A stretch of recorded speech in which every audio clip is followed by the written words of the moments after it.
প্রিয় শিক্ষার্থী বন্ধুরা, তোমাদেরকে ইজি লার্নিং এর পক্ষ থেকে স্বাগত জানাই। আজকের ভিডিওতে আলোচনা করব Victorian poet Alfred Lord Tennyson এর বিখ্যাত কবিতা ইউলিসেস নিয়ে। এই কবিতাটি আলফ্রেড টেনিসন লিখেছিলেন 1833 খ্রিস্টাব্দে এবং এটাকে প্রকাশ করেছিলেন 1842 খ্রিস্টাব্দে। আলফ্রেড টেনিসন জন্মগ্রহণ করেন 1809 সালে ইংল্যান্ডে এবং মৃত্যুবরণ করেন 1892 খ্রিস্টাব্দে ইংল্যান্ডে। যেহেতু ইউলিসেস কবিতাটি নিয়ে আমরা আলোচনা করতে যাচ্ছি, তাই আমাদের প্রথমে জানা উচিত যে ইউলিসেস কে ছিলেন। ইউলিসেস হচ্ছেন ইংরেজি ভার্সন গ্রিক হিরো অডিসিয়াসের, অর্থাৎ গ্রিক হিরো অডিসিয়াসকে ইংরেজিতে ইউলিসেস বলা হয়। তোমরা হয়তো পৃথিবী বিখ্যাত 10 বছরের একটা দীর্ঘকালীন যুদ্ধের কথা শুনেছ, যেটা গ্রিক এবং ট্রয় নগরীর মধ্যে হয়েছিল, ট্রোজান ওয়ার, যেটা ঘটেছিল পৃথিবী বিখ্যাত সুন্দরী হেলেনকে কেন্দ্র করে। হেলেন ছিল গ্রিসের স্পার্টা অঞ্চলের রাজা মেনেলাউসের স্ত্রী, যাকে ট্রয় নগরীর প্রিন্স প্যারিস অপহরণ করে নিয়ে যায়। এবং হেলেনকে যখন স্পার্টা অঞ্চলের রাজা মেনেলাউস অর্থাৎ গ্রিকরা ফিরিয়ে আনতে যায়, তখন তাদের মধ্যে এক তুমুল যুদ্ধ বেঁধে যায় এবং সে যুদ্ধ দীর্ঘ 10 বছর পর্যন্ত চলেছিল। সেই যুদ্ধের একজন গ্রিক হিরো ছিল অডিসিয়াস বা ইউলিসেস। মহাকবি হোমারের ইলিয়ডে এই যুদ্ধের কাহিনী বর্ণনা আছে এবং 10 বছর যুদ্ধের মাধ্যমে গ্রিকদের বিজয়ের মাধ্যমে এই ইলিয়ডের কাহিনী শেষ হয়েছে। এরপরে শুরু হয়েছে মহাকবি হোমারের অডিসি মহাকাব্য, যেখানে ইউলিসেস 10 বছর যুদ্ধ করে বিজয়ী হয়ে তার নিজ দেশে ফিরে আসছে। তার নিজের রাজ্য গ্রিসের ইথাকায় ফিরে আসতে তার 10 বছর সময় লেগেছিল, কারণ ফিরে আসার সময় তাকে অনেক সমস্যার সম্মুখীন হতে হয়েছে, অনেক দেবদেবীর সাথে যুদ্ধ করতে হয়েছে, সমুদ্র দেবীর সাথে, সমুদ্র দেবতার সাথে তার যুদ্ধ হয়েছিল। এছাড়াও কিছু উইচ বা ডাইনিদের সাথে তাকে যুদ্ধ করতে হয়েছিল, জলপরীদের সাথে তাকে যুদ্ধ করতে হয় এবং সমুদ্রের বিভিন্ন প্রাকৃতিক দুর্যোগ ঝড়ঝাপটার সম্মুখীন হতে হয়। সব কিছুকে পিছে ফেলে, মানে সব কিছুকে পরাজয় করে সে বীরের ভেসে বিজয়ী হয়ে তার নিজ রাজ্য ইথাকায় ফিরে আসেন দীর্ঘ 10 বছর পরে। তো এই যে 10 বছর যুদ্ধ এবং 10 বছর তার দেশে ফেরা, 20 বছর পরে তিনি বৃদ্ধ হয়ে গেছেন প্রায়, এমন অবস্থাতে তিনি তার দেশে ফিরে এসছেন এবং এখানে মহাকবি হোমারের অডিসি শেষ হয়েছে এবং এখান থেকে আলফ্রেড লর্ড টেনিসন তার ইউলিসেস কবিতাটি শুরু করেছেন। তো চলো এবার আমাদের মেইন কবিতা ইউলিসেস এ চলে যাই। ইউলিসেস হচ্ছে একটি ড্রামাটিক মনোলগ, যেখানে ইউলিসেস নিজে কথা বলতেছেন। পুরো কবিতায় তিনি নিজেই বক্তা এবং তার শ্রোতারা সাইলেন্ট রয়েছে। যেহেতু কবিতাটি 70 লাইনের একটি বড় কবিতা, তাই এই ভিডিওটির 2টি পার্ট হবে। আজকের পার্টে আলোচনা করব এই কবিতার মেইন টেক্সটের লাইন বাই লাইন ট্রান্সলেশন এবং অ্যানালাইসিস, ব্যাখ্যা বিশ্লেষণ, এবং পরবর্তী পার্টে থাকবে এই কবিতার থিম, সামারি এবং ফিগার অফ স্পিচ নিয়ে আলোচনা এবং কবিতাটিকে ড্রামাটিক মনোলগ হিসেবে মূল্যায়ন এবং এই কবিতায় ভিক্টোরিয়ান যে স্পিরিটকে কবি তুলে ধরেছেন সেগুলোর আলোচনা থাকবে এবং গুরুত্বপূর্ণ সমস্ত বিষয় নিয়ে আলোচনা থাকবে দ্বিতীয় পার্টে। সো দ্বিতীয় পার্টটি অবশ্যই দেখবে। তো চলো দেখি মেইন টেক্সটে কবি কি বলেছেন। ইট little profits that an idol king. It little profits মানে হচ্ছে যে স্বল্প লাভজনক, মানে একেবারেই লাভজনক নয়, এটা একেবারেই লাভজনক নয় যে অ্যান আইডল কিং, একজন অলস রাজা, বাই দি স্টিল হার্থ মানে এখানে হচ্ছে যে ফায়ার প্লেস। ইংল্যান্ডে শীতপ্রধান দেশগুলোতে ফায়ার প্লেস থাকে বা চুলা থাকে। হার্থ মানে হচ্ছে চুলা বা ফায়ার প্লেস, যেখানে তারা শীতের সময় উষ্ণতা অনুভব করতে পারে, মানে আগুনের থেকে তাপ নিতে পারে। তো এখানে স্টিল হার্থ বলতে মূলত কমফোর্টেবল হোম বোঝানো হয়েছে। তো ইউলিসেস বলতেছেন যে এটা আমার জন্য একেবারেই লাভজনক নয় যে একজন অলস রাজার মতো কমফোর্টেবল একটা বাড়িতে অ্যামাং দিস ব্যারেন ক্র্যাক্স। এখানে ব্যারেন মানে হচ্ছে অনুর্বর, আর ক্র্যাক্স মানে হচ্ছে পাহাড়ি এলাকা। তো ইউলিসেস বলতেছেন যে পাহাড়ি এলাকায় একটা কমফোর্টেবল বাড়িতে matched with an aged wife, মানে একজন বৃদ্ধ বা বয়স্ক স্ত্রীর সাথে বসবাস করাটা একেবারেই আমার জন্যে লাভজনক নয়, লাভবান নয়। I mete and dole unequal loss unto a savage race that hoard and sleep and feed and know not me. I meet and dole. Mete মানে হচ্ছে যে বিতরণ করা, ডোল মানে হচ্ছে যে শাসন করা। তো আমি শাসন করি এবং আইন প্রণয়ন করি। আনইকুয়াল লস মানে হচ্ছে কঠোর আইন প্রণয়ন করি আনটু এ স্যাভেজ রেস। স্যাভেজ রেস মানে হচ্ছে যে বর্বর জাতি। তো আমার বর্বর জাতির উপর আমি কঠোর আইন প্রণয়ন করি বা অসম আইন প্রণয়ন করি, যারা হোর্ড, হোর্ড মানে হচ্ছে যে মজুত করা, যারা ধন সম্পত্তির মজুত করে এবং স্লিপ ঘুমায় এবং ফিট পানাহার নিয়ে ব্যস্ত থাকে, নো নট মি এবং আমাকে চিনে না। নো নট মি অর্থাৎ আমাকে চিনে না মানে হচ্ছে তার অ্যাডভেঞ্চারাস যে স্পিরিট আছে, মনোবল আছে, সেটাকে তারা চিনে না, সেটা সম্পর্কে জানে না। তো এরকম বর্বর জাতিকে শাসন করা এবং কমফোর্টেবল বাড়িতে বয়স্ক স্ত্রীকে নিয়ে বসবাস করা, এটা একেবারেই আমার জন্যে লাভজনক নয়। তাই তিনি বলেন, I cannot rest from travel, I will drink life to the lees. অর্থাৎ আমি ভ্রমণ থেকে বিরত থাকতে পারি না, আমি জীবনটাকে যতদূর সম্ভব উপভোগ করতে চাই। এখানে লিজ বলতে বোঝানো হয়েছে তলানি বা শেষ বিন্দু, জীবনের শেষ মুহূর্ত পর্যন্ত সে চায় তার জীবনকে উপভোগ করতে।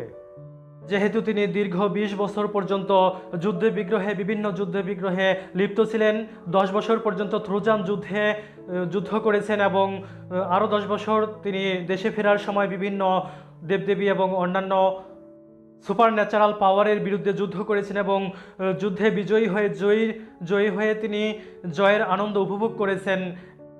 তিনি অনেক দেশে ভ্রমণ করেছেন, অনেক জায়গা এক্সপ্লোরেশন করেছেন, অনেক আনন্দ উপভোগ করেছেন। তাই তিনি এখন তার নিজ দেশ ইথাকায় বসে তার স্ত্রী এবং পুত্রের সাথে বসবাস করে তার রাজ্য পরিচালনায় কোনো আনন্দ অনুভব তিনি করতে পারছেন না।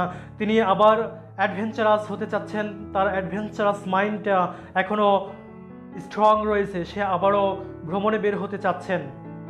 তার বাকি জীবনটা সে অ্যাডভেঞ্চারের মাধ্যমে, দুঃসাহসিকতার মাধ্যমে বিভিন্ন জায়গায় ভ্রমণ করে যতদূর সম্ভব আনন্দ উপভোগ করে তিনি তার শেষ জীবনটা কাটিয়ে দিতে চাচ্ছেন। এরপর তিনি বলেছেন, all times I have enjoyed greatly, have suffered greatly, both with those that loved me and alone, on shore and when through scudding drifts the rainy heights vexed the dim sea, I am became a name. অর্থাৎ অনেক কষ্ট সয়েছি জীবনে তাদের সাথে, ভালোবাসত আমায় যারা সাগরের সৈকতে, প্রবল ঝড় যখন সাগরকে করে দিত অস্থির, ঢেউয়ের ক্ষুদ্র ঝুড়ি জয় করে অবশেষে আমি বীর। All times I have enjoyed greatly, সবসময় আমি অনেক উপভোগ করেছি। হ্যাভ সাফার্ড গ্রেটলি, আবার অনেক কষ্টও পেয়েছি। বথ উইথ দোজ, তাদের সাথে, দ্যাট লাভড মি, যারা আমাকে ভালোবাসত, অর্থাৎ তার কমরেডস বা তার সঙ্গী সাথী যারা ছিল, যাদের সঙ্গে তিনি বিভিন্ন যুদ্ধ জয় করেছেন, বিভিন্ন যুদ্ধে অংশগ্রহণ করেছেন, তাদের সাথে তিনি অনেক যুদ্ধ জয়ের আনন্দ উপভোগ করেছেন, আবার তাদের সাথে অনেক দুঃখ কষ্ট ভাগাভাগি করে নিয়েছেন। আবার তিনি বলেছেন যে অ্যান্ড অ্যালোন, আবার অনেক সময় তিনি একাকী অনেক আনন্দ উপভোগ করেছেন এবং একাকে অনেক দুঃখ কষ্টও পেয়েছেন। অন শোর, সমুদ্রের সৈকতে, হোয়েন দো স্ক্যাটিং ড্রিফটস, এখানে স্ক্যাটিং মানে হচ্ছে ভাসমান আর ড্রিফটস মানে হচ্ছে আঘাত। তিনি ভাসমান অনেক আঘাত পেয়েছেন সমুদ্রের নানা ঝড়ঝাপটার মধ্য দিয়ে। যখন দ্য রেইনি হাইটস বলতে এখানে 7 স্টার্সকে বোঝায়, যারা ঝড় বৃষ্টি বা সমুদ্রে ঝড় তুলে। তো দ্য রেইনি হাইটস যখন ভেক্সড করে দেয়, উত্তক্ত করে দেয়, উত্তাল করে দেয় সমুদ্রকে। দ্য ডিম সি মানে শান্ত, ডিম মানে হচ্ছে শান্ত সাগরকে যখন দ্য রেইনি হাইটস উত্তাল করে দিয়েছে।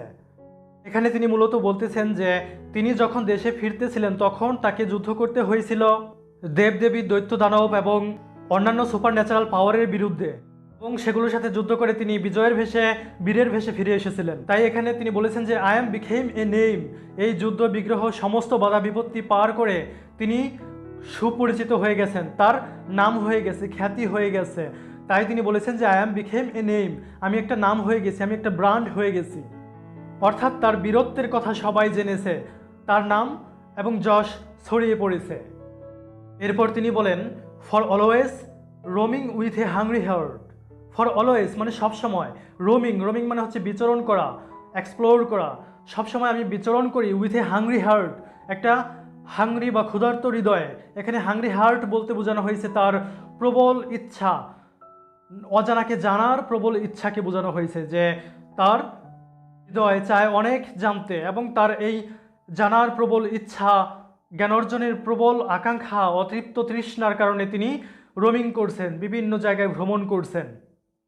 মাচ আই হ্যাভ সিন, আমি অনেক দেখেছি, তিনি বলেছেন যে মাচ আই হ্যাভ সিন, আমি অনেক দেখেছি, অ্যান্ড নোন এবং জেনেছি, অনেক জেনেছি, সিরিজ অফ মেন, অনেক শহর দেখেছি, অনেক মানুষ দেখেছি, অ্যান্ড ম্যানার্স, অনেক ম্যানার্স দেখেছি, ক্লাইমেটস, অনেক জলবায়ু দেখেছি, কাউন্সিল অ্যান্ড গভর্নমেন্টস, কাউন্সিলস বা পার্লামেন্টস দেখেছি, গভর্নমেন্টস দেখেছি, মানে বিভিন্ন সরকার পদ্ধতি দেখেছি, মাইসেলফ নট লিস্ট, আমি তুচ্ছ নই।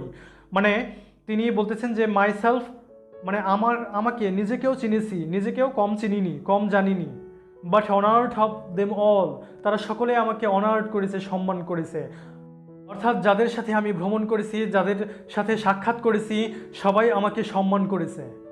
তো এখানে একটা জিনিস লক্ষ্য করো যে ইউলিসিসের আনকোয়েঞ্চেবল থার্স্ট ফর নলেজ, বা তার অতৃপ্ত ইচ্ছা, জ্ঞানের প্রতি তার অতৃপ্ত যে তৃষ্ণা ছিল, সেটাকে এখানে ফুটিয়ে তোলা হয়েছে যে হাংরি হার্ট, মানে তার হৃদয়টা ক্ষুধার্ত থাকতো, সে এত কিছু দেখেছে, এত কিছু জেনেছে, তারপরেও তার জানার ইচ্ছাটা প্রচুর ছিল, তার হৃদয় জানার জন্য ব্যাকুল হয়ে থাকতো।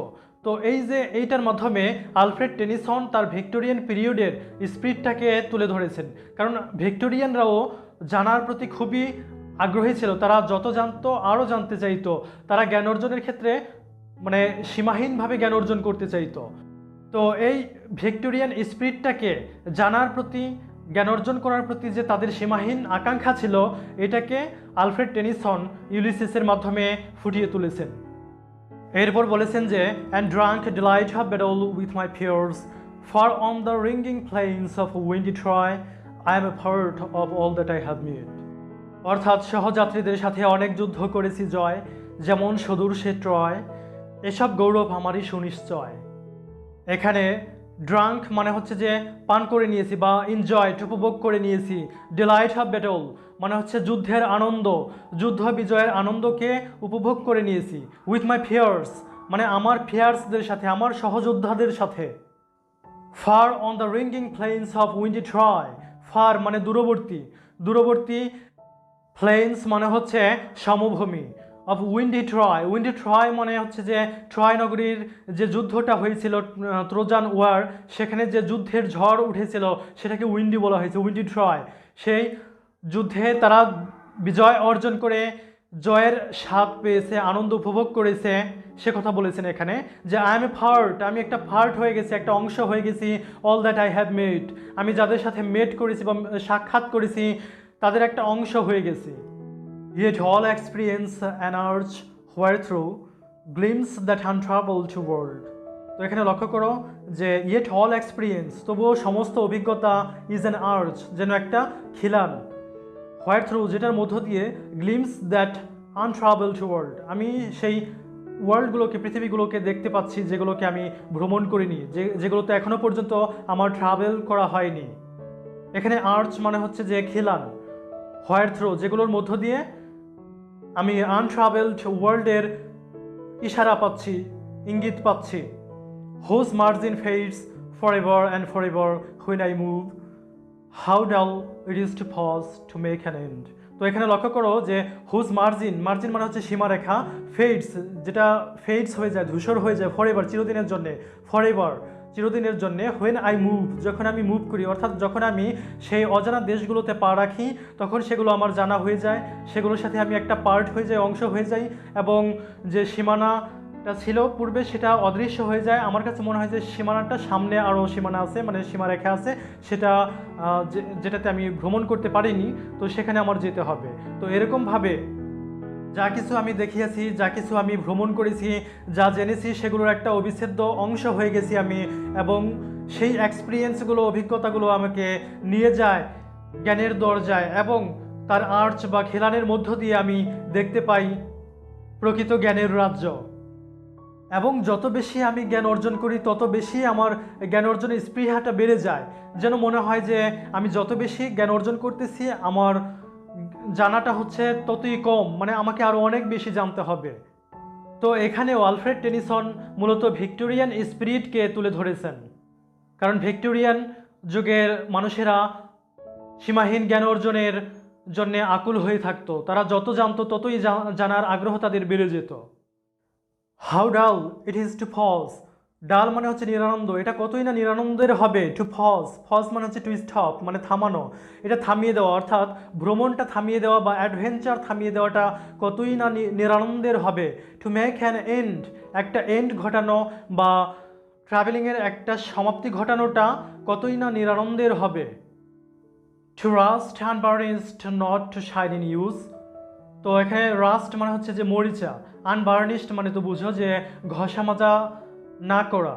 তো এখানে একটা ম্যাটাফোরের মাধ্যমে কবি বুঝিয়েছেন যে যে রাস্ট বা মরিচা পড়ে যায় জীবনে যদি এটাকে ঘষা মাজা না করা হয়, মানে অলসভাবে বসে থাকলে, কোনো অ্যাডভেঞ্চারে না গেলে, কোনো এক্সপ্লোরেশনে না গেলে সেটা জীবনটা আনবার্নিশড হয়ে যায়। জীবনটায় ঘষা মাজা না পড়লে সেটা একেবারে মরিচা ধরে যায়, যেমনটা মরিচা ধরে যায় তলোয়ারে বা শর্টে যদি সেটাকে ঘষা মাজা না করা হয়, ব্যবহার না করা হয়। শাইন ইন ইউজ, যদি ইউজ করা হয় তাহলে সেটা শাইন করে, মানে তলোয়ার যদি ইউজ করা হয় তাহলে সেটার শাইন বা উজ্জ্বলতা থাকে, কিন্তু শাইন বা উজ্জ্বলতা নষ্ট হয়ে যায় যদি সেটাকে ইউজ না করা হয়। তেমনিভাবে মানুষের জীবন নিরানন্দের হয়ে যায়, জং ধরে যায় মানুষের জীবনে যদি অ্যাডভেঞ্চার বা ভ্রমণে না যাওয়া হয়, যদি নতুন নতুন কিছু আবিষ্কার না করা হয়, নতুন জ্ঞান অর্জন না করা হয়।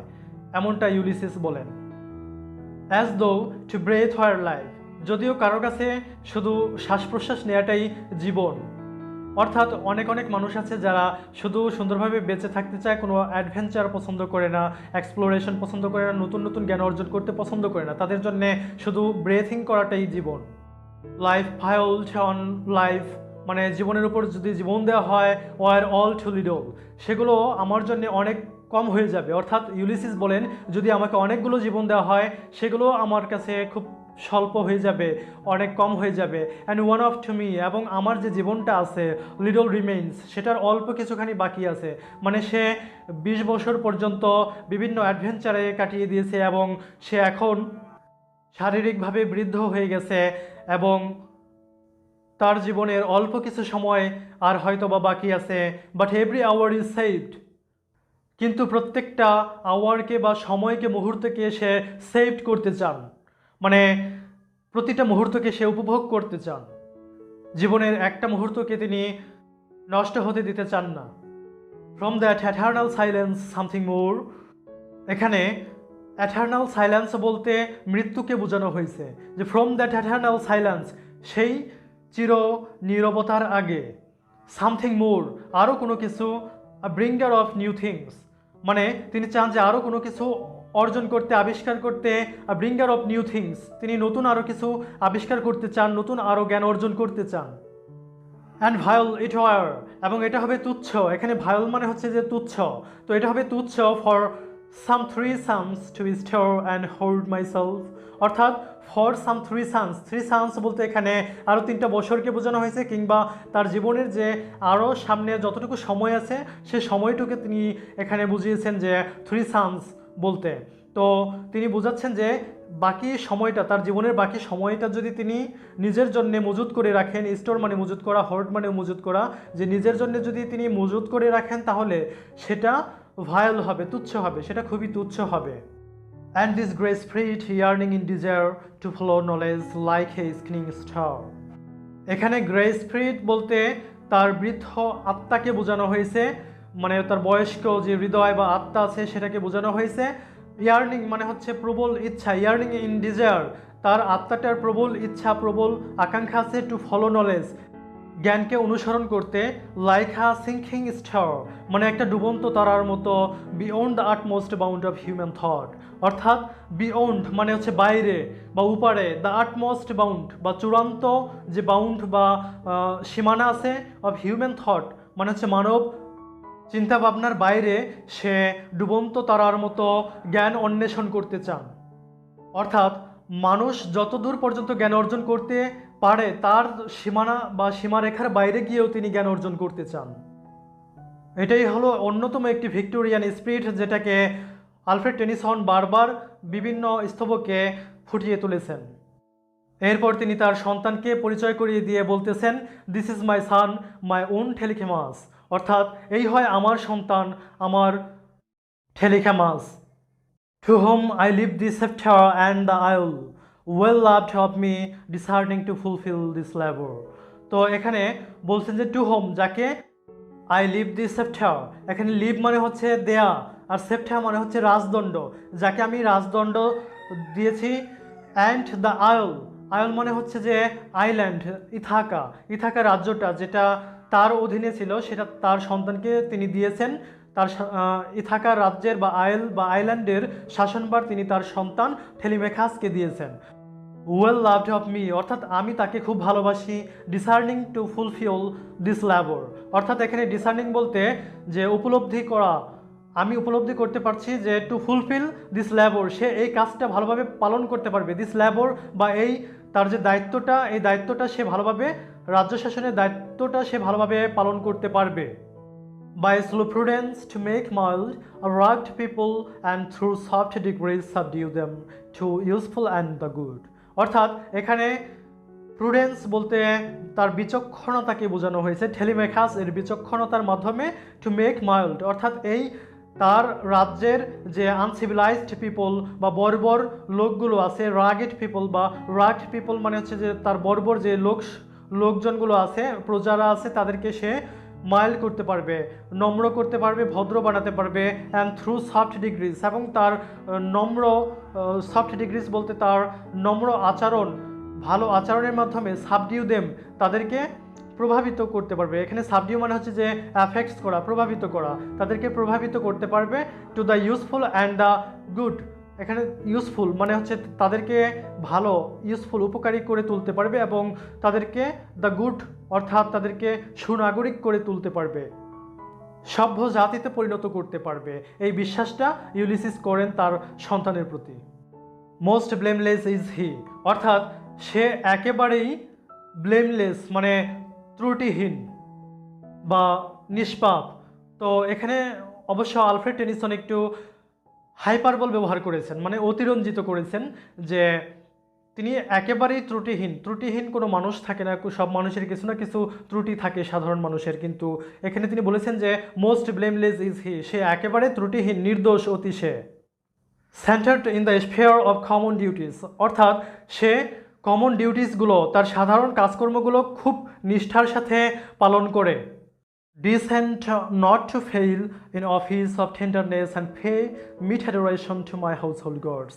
তো এখানে ডিসেন্ট মানে হচ্ছে যে উপযুক্ত, সে খুবই উপযুক্ত, নট টু ফেইল সে কখনো ব্যর্থ হবে না, ইন অফিসেস অফ টেন্ডারনেস মানে তার রাজকীয় যে কাজকর্ম আছে, অফিসিয়াল কাজকর্ম, সেগুলো পালন করতে সে কখনো ব্যর্থ হবে না। অ্যান্ড পে মিট অ্যাডোরেশন, এবং সে অ্যাডোরেশন করবে বা শ্রদ্ধা করবে, ভক্তি করে পূজা করবে, to my household gods আমার গৃহদেবতাকে।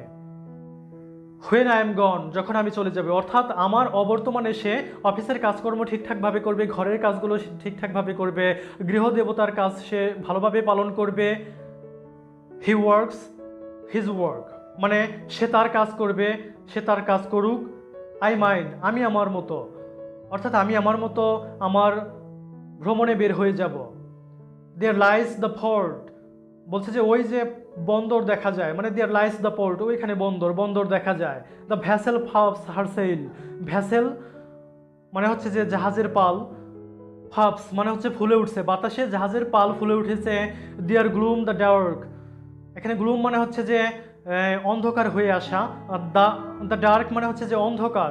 ব্রড সি মানে হচ্ছে বিস্তীর্ণ সাগর, বিস্তীর্ণ সাগরে অন্ধকার নেমে আসছে, অর্থাৎ এখানে তিনি বোঝাচ্ছেন যে তার জীবনের সময়, অন্তিম সময় চলে আসছে, তার জীবন শেষ হয়ে যাবে, তার হায়াত শেষ হয়ে যাবে, এটার ইঙ্গিত করেছেন তিনি যে the gloom the dark broad sea, অর্থাৎ অন্ধকার নেমে আসছে, মানে তার জীবনটা ফুরিয়ে আসছে।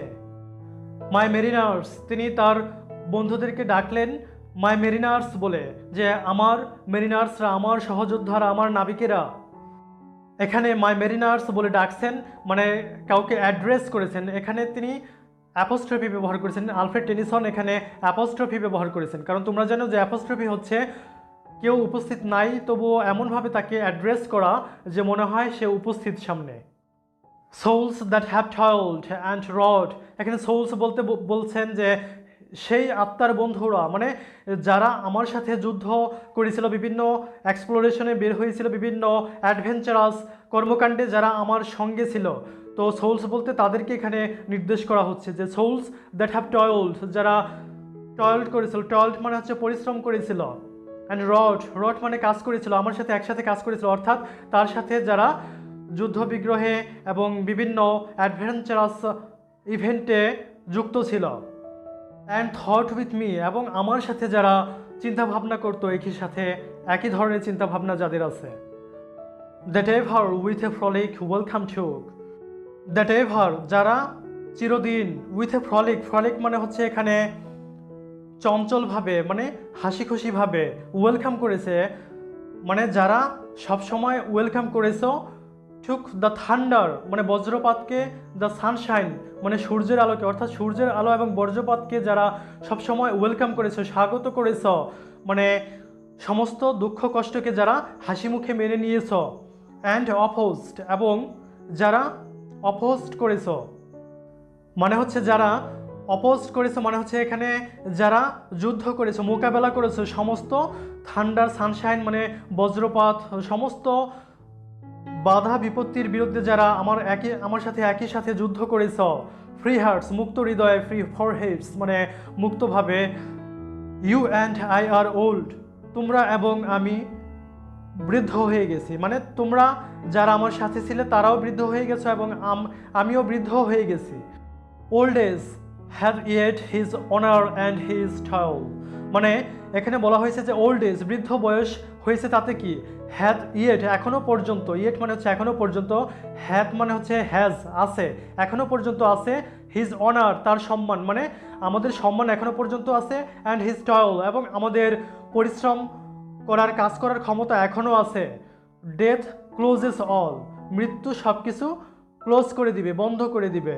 বাট সামথিং এর দ্য এন্ড, দ্য এন্ড বলতে এখানে মৃত্যুকে নির্দেশ করা হয়েছে, যে মৃত্যুর আগে, এর মানে হচ্ছে আগে, মৃত্যুর আগে সামথিং, সামথিং মানে কোনো কিছু যদি করতে পারি আমরা, কোনো নতুন কোনো কিছু যদি করতে পারি। Some work of novel note may yet be done, যে some work of novel note মানে মহৎ কিছু কাজ, নভেল নোট বলতে এখানে মহৎ কাজ বোঝানো হয়েছে, যে some work of novel note মহৎ কোনো কিছু, কোনো কাজ, মে ইয়েট বি ডান এখনও করা যেতে পারে। Not unbecoming men that is stop with gods, বলছে নট আনবিকামিং, এখানে আনবিকামিং বলতে বোঝানো হয়েছে যে বেমানান, মানে বেমানান নয়, নট আনবিকামিং বেমানান নয়, men that stop with gods যে সমস্ত মানুষরা গডস বা দেবতাদের বিরুদ্ধে যুদ্ধ করেছিল তাদের কাছে এটা বেমানান নয় যে এই বয়সেও নতুন কোনো কিছু করবে, নতুন ভালো কিছু করবে, এটা তাদের জন্য বেমানান নয়। তো এখানে স্টপ উইথ গডস বলতে বোঝানো হয়েছে যে দেবতাদের বিরুদ্ধে যারা যুদ্ধ করেছে, সংগ্রাম করেছে। তো আমরা পূর্বেই ট্রোজান যুদ্ধের কথা আমরা শুনেছি, যে সেখানে এক এক দেবতারা এক এক পার্টিকে বা এক এক দলকে সাহায্য করেছিল। তো সেখানে তারা কি করছে, যে দেবতাদের বিরুদ্ধেও যুদ্ধ করেছে, এবং ইউলিসিস যখন যুদ্ধ বিজয় করে ফিরে আসছিল, তখন দীর্ঘ 10 বছর যে সমুদ্র যাত্রা হয়েছিল তার, সেখানে বিভিন্ন দেবতাদের সাথে সুপার ন্যাচারাল পাওয়ারের সাথে তারা যুদ্ধ করেছে এবং বিজয় অর্জন করেছে। তো এই বিজয়ী সৈনিকদের কাছে এটা বেমানান কিছু নয় যে তারা নতুন কিছু আবিষ্কার করবে, এটা বেমানান কিছু নয়। এরপর বলা হয়েছে the lights begin to twinkle from the rocks, অর্থাৎ লাইটস বিগিন মানে আলো জ্বলছে, টুইঙ্কেল, টুইঙ্কেল মানে হচ্ছে যে মিটমিট করে, তার মানে এখানে বোঝানো হচ্ছে যে তারারা মিটমিট করে তারারা জ্বলছে ফ্রম দ্য রকস, রকস মানে হচ্ছে পাহাড় বা পাথর, পাহাড়ের উপরে অর্থাৎ দিগন্তে, মানে আকাশে তারারা মিটমিট করে জ্বলছে সেটা দেখা যাচ্ছে।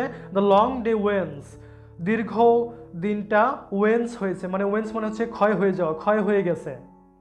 দ্য স্লো মুন ক্লাইম্স, এখানে বলা হয়েছে যে স্লো মুন ক্লাইম্স, ক্লাইম্স মানে তোমরা জানো যে আরোহণ করা, অর্থাৎ এখানে চাঁদ ধীরে ধীরে উঠছে, চাঁদ উঠছে সেটা বোঝাচ্ছে। তার মানে এখানে দ্য লং ডে ওয়েন্স মানে দীর্ঘ দিনটা ওয়েন্স হয়ে গেছে, ক্ষয় হয়ে গেছে, শেষ হয়ে গেছে, মানে এখানে ইউলিসিস বোঝাচ্ছেন যে তার হায়াত শেষ হয়ে গেছে, আস্তে আস্তে চাঁদ উঠছে, মানে হচ্ছে কি যে আস্তে আস্তে রাত ঘনিয়ে আসছে, তারারা মিটমিট করছে। তার মানে কি যে সন্ধ্যাবেলায় দেখা যায় যে রাত হওয়ার পূর্ব মুহূর্তে দেখা যায় যে তারারা আকাশে মিটমিট করে জ্বলে, অল্প অল্প আলোয় তারা তারা দেখা যায়। তার মানে হচ্ছে যে তার জীবন শেষ হয়ে গেছে, তার অন্তিম সময়টা চলে আসছে।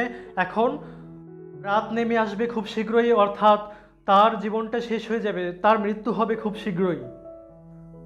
The deep moans round with many voices, এখানে মোনস মানে হচ্ছে যে মোর্ন করা বা বিলাপ করা, যে বিলাপ করছে ম্যানি ভয়েসেস অনেক স্বরে, মানে তার মৃত্যু হবে এবং তার মৃত্যুতে সবাই কি করবে, ক্রন্দন করবে, বিলাপ করবে।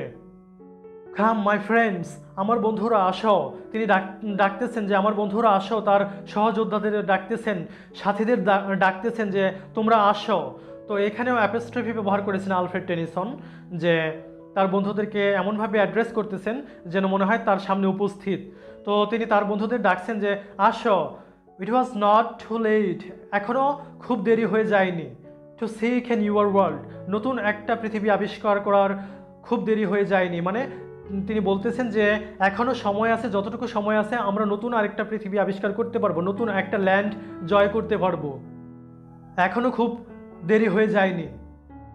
পুশ আপ মানে ধাক্কা দাও, অ্যান্ড সেটিং ওয়েল এবং ভালোভাবে বসো, ইন অর্ডার সুন্দরভাবে সেজে বসো। স্মাইট, স্মাইট মানে হচ্ছে যে ধাক্কা দেওয়া, দাঁড় দিয়ে জলে ধাক্কা দেওয়া, যে জলে ধাক্কা দাও। The sounding furrows for my purpose holds, তো এখানে ফারোস মানে হচ্ছে জলের মধ্যে দাঁড়ের আঘাতে যে চিহ্ন হয় সেটাকে বোঝায়, যে the sounding furrows for my purpose, অর্থাৎ আমাদের উদ্দেশ্যকে সফল করার জন্যে জলের মধ্যে ছিন্ন করে, মানে জলের মধ্যে পথ তৈরি করো, জলের মধ্য দিয়ে পথ তৈরি করো আমাদের লক্ষ্যে পৌঁছানোর জন্যে। To sail beyond the sunset and the baths of all the western stars until I die, অর্থাৎ লক্ষ্য এখন দিগন্তের উপার ধরা, স্নান করে যেথা পশ্চিমের সব তারা। অর্থাৎ টু সেল, এখন লক্ষ্যটা হচ্ছে সেল করে যাওয়া, নৌকা বেয়ে, জাহাজ বেয়ে নিয়ে যাওয়া দিগন্তের ওপারে, মানে হচ্ছে যে তিনি আখিরাত জীবনে চলে যাবেন।